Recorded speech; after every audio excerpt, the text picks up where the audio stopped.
रायगड जिल्हाध्यक्ष सिंध विभागाचं जिल्हाध्यक्ष प्रसिद्ध करू शकतो. आज मुळात आपण या ठिकाणी सर्वजण इथे जमलेलो आहोत.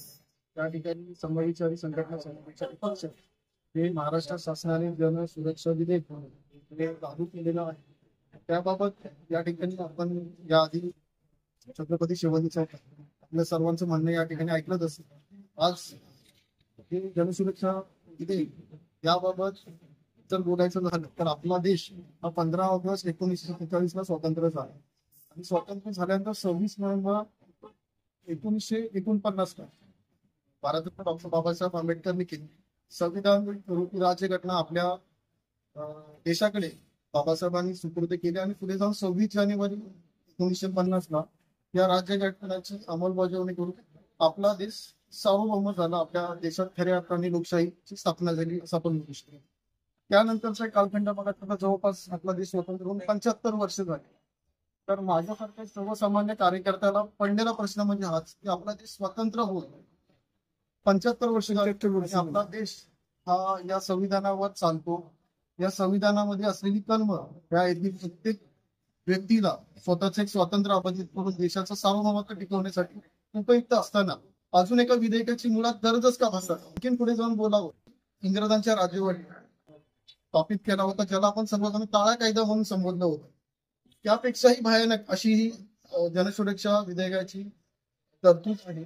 तर सुरक्षा कायदा प्रत्येकाने वाचला किंवा प्रत्येकाने वाचावा यातल्या ज्या तरतुदी आहेत किंवा कायदेविषयक सल्लागार आहेत त्यांच्या माध्यमातून जर आपण या विधेयकाबाबत विस्तृत स्वरूपात जर समजून घेण्याचा प्रयत्न केला तर या विधेयकामध्ये विरोधी कार्यवाही थांबवण्यासंबंधी हे विधेयक आहे. सध्याचं आपलं महायुती शासन आपल्याला सांगते या ठिकाणी.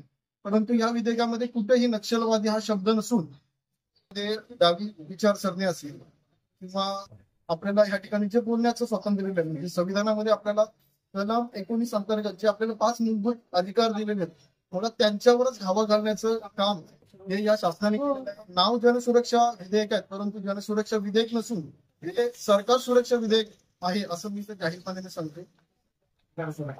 आणि आपण स्वराज्याची राजधानी रायगड या ठिकाणी राहतो. त्या ठिकाणी आपल्याला हजारो वर्षाची गुलामगिरी मोडण्याचं काम जे आपले राजे शिवछत्रपती यांनी केलेलं आहे. आणि स्वराज्याची स्थापना करताना हे स्वराज्य हे रयतेचं राज्य ह्या उद्देशाने स्वराज्याची स्थापना झाली.